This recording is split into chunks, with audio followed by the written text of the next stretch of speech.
What happens when the world of social media and real life collide? In July 2012, Cynthia Osokogu's tragic story would reveal the dangers lurking behind a simple online conversation. Cynthia Osokogu was a young woman with a bright future, a dreamer in a world full of possibilities. At just 24 years old, she was building her life, balancing her studies and business ambitions. A graduate in Nasarawa State University and was pursuing a master's degree in public administration in the same institution after resigning from a job with MTN. She was also an entrepreneur, running her own boutique. She was full of promise, a future businesswoman, eager to make her mark on the world. Like many young people, she turned to social media to expand her connections, network with others, and seize opportunities that could propel her career forward. But what happened to Cynthia Osokogu wasn't just the tragedy of a life lost. It was a chilling reminder of how easily trust can be betrayed in a world where connections are made with just a click. It all began with a simple online interaction, a message from a stranger, offering a business opportunity, a chance to expand her boutique. A chance that, in her excitement and naivety, Cynthia believed could change her life. But what she didn't know was that the man behind the screen had a darker agenda. As Cynthia boarded a flight to Lagos, filled with anticipation and dreams of a brighter future, she had no idea that the world she was stepping into was far more dangerous than she could have imagined. Cynthia's life mattered not just because of what she was on the brink of becoming, but because her story, her tragic end, would go on to spark important conversations about online trust, predation, and the dangers lurking behind screens. But her death wasn't just a crime. It was a warning. And this is where her story begins. What happened when she landed in Lagos? How did a simple business meeting turn into a deadly betrayal? Stick with us as we take you through the heart-wrenching details of Cynthia Osokogu's life and uncover the chilling truth behind the crime that shocked an entire nation. The truth is still unfolding, and the deeper we go, the more questions arise. How did Cynthia go from a hopeful entrepreneur to a victim of a ruthless plot? Stay tuned as we reveal the shocking sequence of events, starting with a fateful online message that would lead to her tragic end. It all started with a simple message, one that would change the course of Cynthia Osokogu's life forever. Like many young people her age, Cynthia was active on social media, eager to connect with others, network, and expand her business. It was on Facebook that she first encountered him, a man named Aquimo Nwabufo.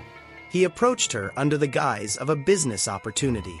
He claimed to be a businessman, someone who could help her expand her boutique, someone who had the resources to take her dreams to the next level. The message seemed harmless at first, a typical interaction on social media. But it was more than just a business proposal. It was the beginning of a carefully crafted web of deception. Nwabufo, using a fake identity, had all the right things to say. He sounded legitimate, even convincing. His intentions were masked behind flattering words and promises of collaboration. Cynthia, a young woman eager to grow her business, was drawn in. She was excited at the prospect of making new connections, meeting a potential business partner, someone who could help her succeed. She trusted him. After all, he wasn't the first person to reach out offering help. In a world where everything seemed so easily attainable, this could be the chance she had been waiting for. But little did Cynthia know, the path she was about to walk was far more dangerous than she could ever have imagined. What started as a business conversation soon spiraled into something far darker. Nwabufo wasn't alone in his deceit. He had an accomplice, Olasaloka Ezeik, another man with sinister plans, waiting to turn Cynthia's trust into a deadly trap.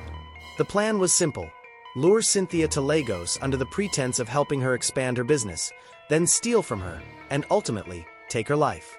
Cynthia Osokogu's arrival in Lagos on the morning of July 22, 2012, was filled with anticipation and hope. She had been communicating with Aquimo Nwabufo, who had promised her a chance to grow her business, an opportunity to connect with influential people. The meeting was supposed to be professional, a stepping stone in her entrepreneurial journey. As her flight touched down at Murtala Muhammad International Airport, Cynthia had no reason to feel anything other than excitement. This was a step toward her future, a new chapter. The man she had been chatting with online was waiting for her, as promised. When she stepped off the plane and into the bustling crowd of Lagos, she spotted Nwabufo. He was there to meet her, just as he said he would be. His face was familiar from the pictures they had exchanged online, and his warm greeting made her feel at ease. He offered her a ride to the meeting spot, assuring her that everything was arranged for her visit. But there was one thing Cynthia didn't know. The man standing before her wasn't just a businessman. He was a predator, waiting to lure her into a trap. Nwabufo wasn't alone. He was accompanied by his accomplice, Olasaloka Izaik, who had already prepared the next steps in their sinister plan. Together, they led Cynthia away from the public eye, away from the safety she expected.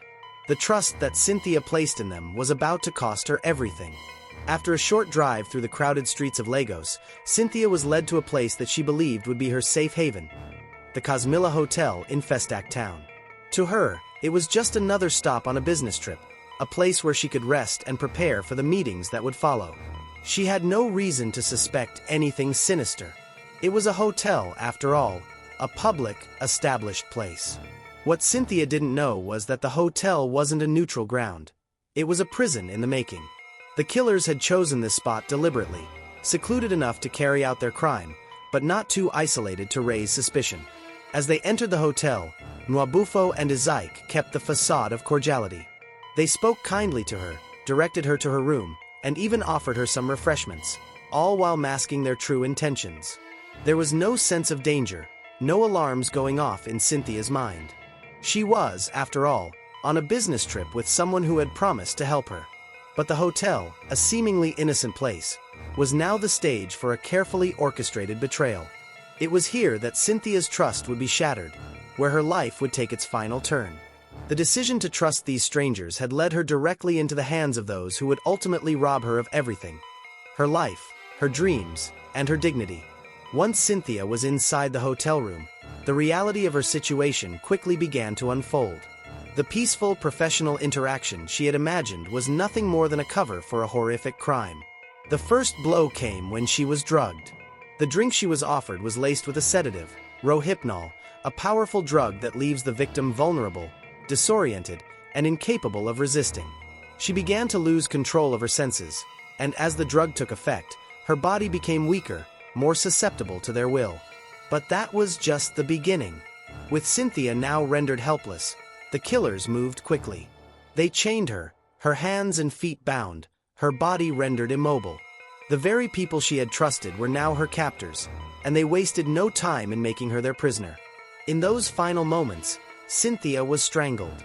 The cause of death was asphyxiation, a cruel, deliberate act. The life that had been full of potential and promise was extinguished in a few brutal moments. The motive behind Cynthia Osokogu's murder was not just revenge or hatred, it was greed and betrayal. The killer's initial plan had always been to rob her, but it quickly escalated into murder when they realized they had a vulnerable victim in their hands. Cynthia's personal items, the very possessions she had brought with her on her trip, were stolen: her phones, jewelry, and other valuables. These items were not just material possessions. They were symbols of her life, her work, and her identity. And as the killers took them, they not only robbed her of her belongings but also stripped her of the future she had been so close to reaching. The tragic irony was that she had trusted these men. She had placed her faith in their promises of help and partnership. But instead, she was met with a brutal, senseless death. The hotel, once seen as a neutral space, had become a death trap, and the killers had nothing to lose in taking everything from her, even her life.